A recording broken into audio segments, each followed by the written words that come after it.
Finančný majetok Slovákov patrí medzi najnižšie v Európe. Zaostávame nielen za západnými krajinami, ale už aj za našimi susedmi. Dôvodom je nielen nižší príjem, ale aj slabá finančná gramotnosť, nedostatok investícií alebo aj strach z rizika. V najnovšom prieskume odborníci hodnotili finančné zdravie a šťastie slovenských domácností. A výsledky nie sú veľmi povzbudivé. Prečo Slováci nerozumejú peniazom, ako sa to dá zmeniť a kde hľadať cestu k finančnej pohode. Aj o tom sa budeme dnes rozprávať v relácii Investujeme a som veľmi rada, že našim hostom je Marián Bulík, finančný analytik OFAB Alfinanz Slovensko. Dobrý deň, vítajte. Dobrý deň. Aj o tomto prieskume sa budeme rozprávať, ale hneď na úvod to, že zaostávame za západnými krajinami, asi nie je úplne taká prekvapivá informácia, ale to, že sú aj naši susedia pred nami, že sa nám vzdialili, teda sú Češi, Chorváti, Slovinci. Kde sú tie hlavné príčiny? Tak jedná sa o rozdiel vo finančnom majetku, tak ako to vlastne spoločnosť Allianz každoročne skúma a teda meria ten finančný majetok, tak nám tento rok priniesla dobré aj zlé správy. To dobrou správou je, že nám hrubý finančný majetok narastol o 9% na viac ako 21 500 eur. A čistý finančný majetok narastol viac ako 15%, čiže ešte o niečo viac. No ale to zlou správou je, že v tom hrubom majetku sme až na 37. mieste a naozaj nás teda predbehli tí Češi, Slovinci, Chorváti, Maďari. No a tým dôvodom je pre všetkým to, že máme napríklad veľké dlhy, málo si sporíme. Keď sa vrátim k tým dlhom, tak musíme si povedať, že my sme najzadlženejšou krajinou v strednej Európe, kde domácnosti dlhujú dlhy vo výške 46% HDP a tieto samozrejme vplývajú na čistý finančný majetok a znižujú ho. Takisto ďalšou príčinou, prečo nás ostatné krajiny predbehli, je to, že veľkú časť našich úspor dávame do nehnuteľnosti, najčastejšie iba svojej vlastnej a potom investujeme už len veľmi málo. Pričom práve to investovanie má najväčší potenciál zvýšiť ten finančný majetok najrýchlejšie. Na Slovensku máme teda aj nízku úroveň finančnej, teda gramotnosti. Ako som teda aj spomínala, že toto môže byť taký ten dôvod, alebo ten nízky finančný majetok práve súvisí s tým, že vlastne tým peniazom vôbec nerozumieme? Určite s tým súvisí. My vieme, že čím lepšie rozumieme peniazom a vidíme to v praxi, tak tým bezpečnejšie a rýchlejšie vieme budovať celkový majetok, ale vieme ho budovať aj v rovnováhe. To znamená, že znalosti o peniazoch nám pomáhajú budovať majetok tak, aby sme nemali napríklad všetky peniaze iba v nehnuteľnosti, najčastejšie svojej vlastnej, ale práve aj v tých finančných aktívach. Robíme vo OFAB takýto prieskum pravidelne a meriame teda index finančnej gramotnosti a tým výsledkom je naozaj, že máme slabé finančné znalosti. Dlhodobo je to okolo 50 bodov zo 100. No a pri otázkach investovania je to ešte menej, iba 45 bodov. Takže keď vieme, že investovanie je v tých vyspelých krajinách tým primárnym akoby tvorcom toho majetku, tak vieme, že keď málo vieme o investovaní a málo investujeme, tak ten majetok nám proste jednoducho nemôže nejak dramaticky rásť. Vidíme to na príklade aj napríklad Nemecka versus USA. V Nemecku sa zarába asi o 40% menej ako v USA, ale Američania majú násobne až trojnásobne viac finančného majetku ako Nemci. Čiže keby Nemci investovali viac, ale sú konzervatívni, tak investujú, mali by dvakrát vyšší finančný majetok. Čiže skrátim to investovanie je kľúčový parameter, ktorý rozhoduje o tom, ako ten majetok toho národa rastie, či pomalšie alebo rýchlejšie. V rámci prieskumu ste merali aj tzv. Index finančného zdravia. Až sa obávam teda opýtať, že ako sme na tom na Slovensku. Či sme, alebo teda aj slovenské rodiny sú finančne zdravé, alebo nie, alebo to takisto súvisí aj s tou finančnou gramotnosťou, ktorú sme spomínali pred chvíľou. Ten index finančného zdravia, ktorý v podstate meria, ako sú ľudia finančne odolní voči nečakaným životným situáciám, či si vedia sporiť a tvoriť si rezervy, tak ten vyšiel na úrovni 55 zo 100, čiže viac ako u finančnej gramotnosti. No a teda finančne zabezpečená je približne polovica populácie, čiže zvládli by neočakávané výdavky, vedia splácať svoje dlhy, majú dostatočnú rezervu, vedia si sporiť a investovať, ale iba približne tretina populácie, na Slovensku 31%, zažíva finančné ohrozenie. Čiže stále tu máme relatívne veľkú skupinu ľudí, ktorá sa necíti zdravo pri financiách, majú problém napríklad splácať svoje záväzky alebo majú veľmi nízke finančné rezervy, povedzme na najvýš jeden mesiac. Čo je zaujímavosťou, tak pri tomto indexe finančného zdravia sú najlepší na tom ľudia vo veku 55 až 64 rokov. Najhoršie mladí ľudia, ten majetok ešte majú relatívne maličký. Na 55% Slovákov si nie je istých, či bude mať dosť peňazí na dôchodok. Takže už tu vidíme ako keby prvý následok toho slabého investovania, že ľudia, keď málo investujú, tak jednoducho nemajú kde vidieť nejakú rastúcu sumu peňazí, na ktorú by sa mohli tešiť na dôchodok. No a vy máte prieskum, že finančnú gramotnosť, to zdravie, index finančného zdravia a ešte máme, že index finančného šťastia. Tak v tom sme ako teda obstáli, alebo v čom sa vlastne tie jednotlivé prieskumy a výskumy odlišujú? To zdravie, finančná gramotnosť a to šťastie? Šťastie je v podstate pocitová záležitosť a zisťovali sme, či sú Slováci finančne spokojní. To znamená, či sa cítia v pohode z hľadiska financií alebo frustrovanie, vystresovanie, ako vidia svoj dôchodok, ako si užívajú život a takisto, či sú optimistickí do budúcnosti. Na tento index dosiahol najhoršiu hodnotu iba 45 bodov zo 100 a tam je až 41% populácie v podstate finančne nespokojná a sú napríklad ohľadom svojho dôchodku pesimistickí. Viac ako štvrtina populácie sú finančne spokojní, nemajú obavu o budúcnosť. Najšťastnejší sú najmladší. Tí veria tomu, že ich celoživotná práca ich privedie k tomu, že sa budú mať v budúcnosti dobre. Na najmenej šťastní sú ľudia v tom takom vyššom strednom veku, 45 až 54 rokov, ktorí najviac pociťujú skepsu ohľadom zabezpečenia na dôchodok. Čiže tu vidíme, že všetko spolu súvisí. Gramotnosť ovplyvňuje, ako sa máme naozaj zdravotne, finančne a to ovplyvňuje, ako sa cítim.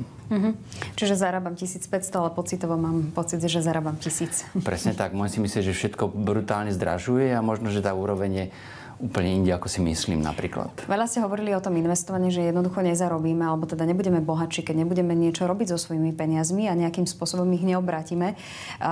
Prečo si myslíte, že máme také že najslabšie znalosti v rámci toho investovania, téme investovania? Tak nám to vyšlo v tom prieskume, že v téme investovania Slováci dosiahli iba 45 bodov zo 100. Čo je teda menej ako priemer 50 bodov pri celkovej finančnej gramotnosti.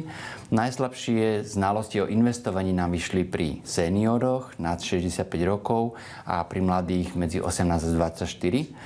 Tie dôvody, ktoré vidíme v praxi, sú dva. A to je ten, že je slabá skúsenosť s investovaním v rodinách a potom rodičia v podstate nevedú ako keby svoje deti k tomu investovaniu, keď sami ho nikdy nezažili a možno ho odmietajú. Na takisto slabé investičné vzdelávanie v školách, respektíve slabé finančné vzdelávanie v školách ako takých.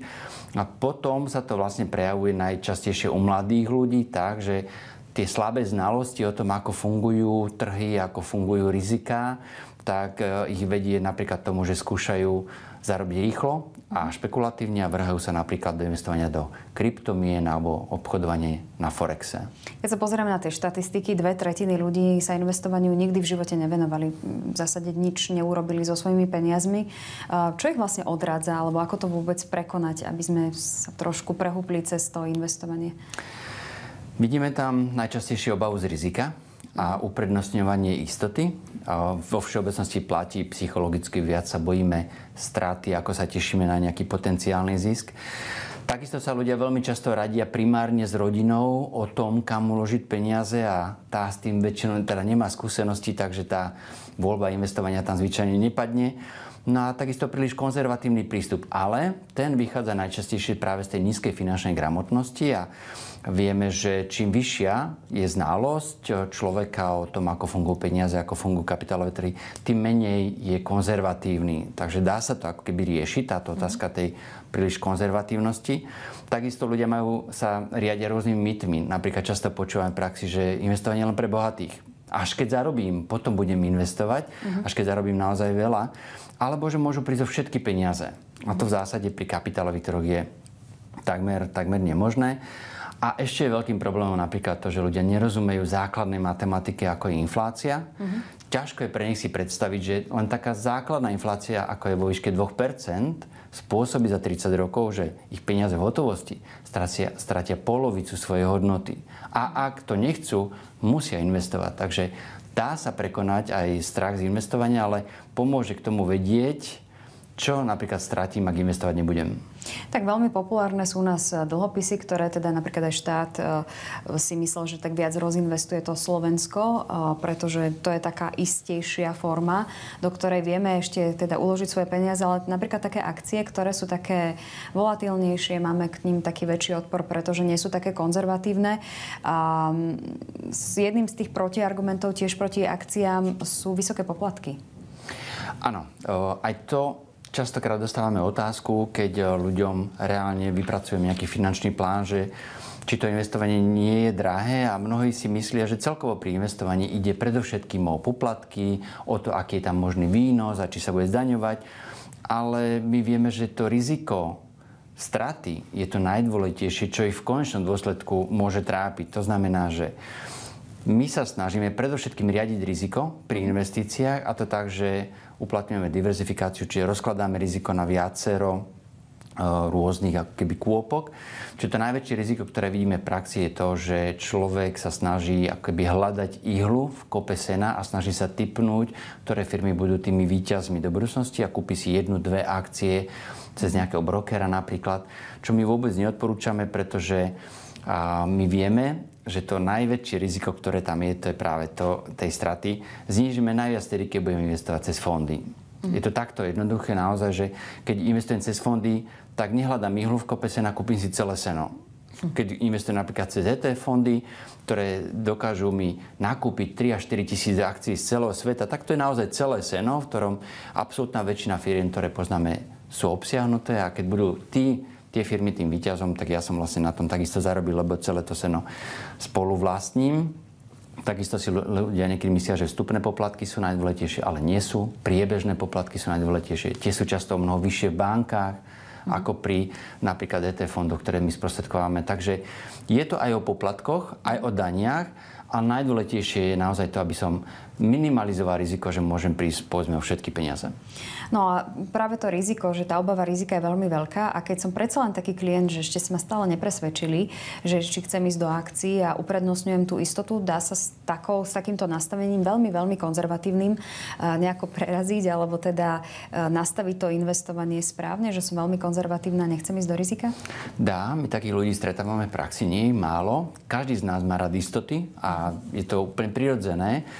A ľudia však majú zbytočne veľké obavy a investujú potom príliš konzervatívne. Tou príčinou najčastejšie je to, že nepoznajú základné štatistiky a princípy fungovania kapitálového trhu. Tie vôbec nie sú zložité. Len im ich nikto nikdy neukázal. Stačí naozaj si prejsť s nimi zo pár slajdov toho, ako to existuje posledných 300-400 rokov, odkedy kapitálové trhy existujú. A často napríklad sa ten ich konzervatívny postoj veľmi v pohode vytratí a neboja sa investovať. My ich motivujeme k tomu, aby investovali predovšetkým dlhodobo, kde ten strach o to, že môžem ísť napríklad do minusu, sa môže minimalizovať, lebo štatistika hovoria, že čím dlhšie investujem, tým je vyššia pravdepodobnosť, že skončím na konci v pluse. No a takisto im vlastne vieme ukázať, že aj riziko sa dá nastaviť na mieru. To znamená, ak je niekto naďalej konzervatívny, vieme investovať veľmi konzervatívne, síce za cenu nižších výnosov, ale aj nižších výkyvov. Tak možno to niekomu aj stačí. Vo vašom prieskume sa ukázalo, že teda mladí ľudia majú najslabšie znalosti pri investovaní. Napriek tomu sa púšťajú do investovania napríklad do kryptomien, kde teda je to najnestabilnejšia forma investovania, akú poznám vôbec. A tam naozaj majú veľmi málo častokrát tých vedomostí a je to veľmi problematické. Je to problematické, ale našťastie nie veľmi, pretože pri mladých ľuďoch zvyčajne vidíme, že investujú len malé sumy, napríklad 1000 alebo 2000 eur, ktoré si zarobili niekde na brigáde a snažia sa s nimi akoby sa hrať. Baví ich to naozaj vyskúšať si nejaké aktívne zásahy do toho investovania, teda často siahajú práve po tom obchodovaní s kryptomenami, pretože to to je naozaj ten najväčší rozdiel. Jedná sa o obchodovanie, špekulatívne obchodovanie, kde vlastne nákupom kryptomeny sa stavujem s trhom, že ja si myslím, že tá cena v budúcnosti bude vyššia a som zvedavý, či mi to vyjde, táto moja stávka. Čiže nie je to reálne investovanie. Investovanie znamená nákup aktív, ktoré sú dlhodobo hodnotné a vedia mi prinášať priebežný pasívny príjem.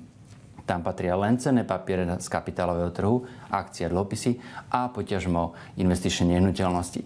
Takže kryptomeny ako také, dokiaľ sa s nimi mladý človek iba pohrá, tak nie sú nejakým rizikom. Problém bol, ak by tam dával v budúcnosti väčšie peniaze.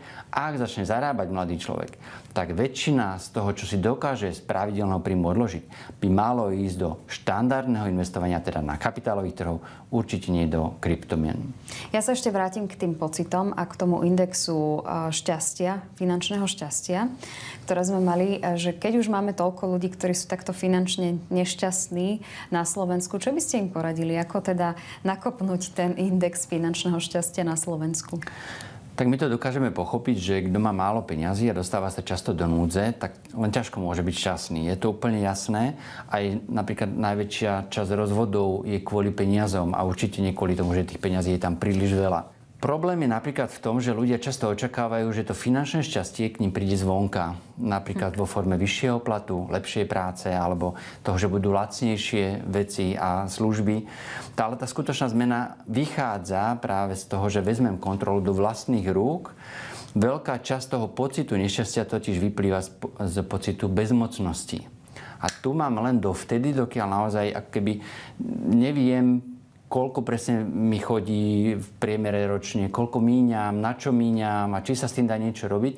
Čiže tým prvým krokom k spokojnosti u ľudí, ktorí sa cítia finančne nešťastní, by malo byť vlastne nechať si vypracovať plán, ktorý zahŕňa aj to, aké mám príjmy, aké mám výdavky, aké mám ciele a ukazuje mi základné kroky, ktoré keď budem robiť, tak sa to bude zlepšovať. Čiže ten prvý krok naozaj je, finančný plán je bezplatný, od finančných sprostredkovateľov je naozaj nestojí žiadne peniaze a vie dať návod človeku, že to bude lepšie, ale musí urobiť nejaké prvé kroky sám. Tam smeruje tá moja posledná otázka, že čo máme teraz robiť, keď sme niekde možno, že na začiatku, alebo teda chceme si nejako urobiť ten poriadok po financiách, chceme byť šťastnejší.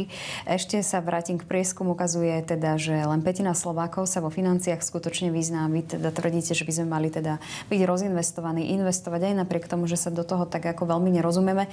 To znamená, že začať tým, že sa obratím na toho, kto tomu rozumie a on mi to celé nastaví? Je to veľká pomoc. Môžem si to skúsiť urobiť aj sám, to znamená nejakú tú kontrolu nad vlastnými financiami, zistiť, koľko zarábam, koľko míňam, koľko si viem dovoliť mesačne odkladať. Mal by som sa snažiť sporiť a investovať čo najviac dokážem. Ideálne aspoň tých 10% zo svojho čistého platu. Ak to však nedokážem, alebo neustále odkladám, tak tá pomoc zo strany, povedzme, finančného sprostredkovateľa je veľmi užitočná a naďalej musím zopakovať bezplatná. To mnohí nevedia, pretože nechať si odborníkom vypracovať finančný plán je ušetriť veľmi veľa času a energie. A potom mi v podstate už iba zostáva sledovať veľmi jednoduché praktické kroky, ktoré z toho plánu vyplývajú. A čo sa týka investovania, tak by som sa mal snažiť investovať pravidelne, systematicky, celoživotne, kontinuálne. A tak môžem ako keby dobrý pocit z toho, čo robím a že smerujem k tomu, čo je prvým cieľom pri financiách, a to je finančná pohoda. Každý z nás by chcel mať pre všetky finančnú pohodu. Aj na dôchodku vyšším cieľom potom môže byť až finančná sloboda, kedy nie som závislý napríklad na štáte, zamestnaní, podnikaní, rodine, ale viem si riešiť všetky veci sám. Tak ja verím, že sme naštartovali aspoň tých, ktorí nás dnes sledovali, aby keď majú zainvestované, tak už po tejto relácii musia jednoducho svoje peniaze zainvestovať. Mojím hostom bol Marián Bulík, finančný analytik OFB Alfinance Slovensko. Ďakujem pekne. Ďakujem za pozvanie. Rozhovor a celú reláciu nájdete aj v archíve na našom webe teatry.com. S premiérou relácie Investujeme sme tu opäť v utorok o 17:30. Majte sa pekne a dovidenia.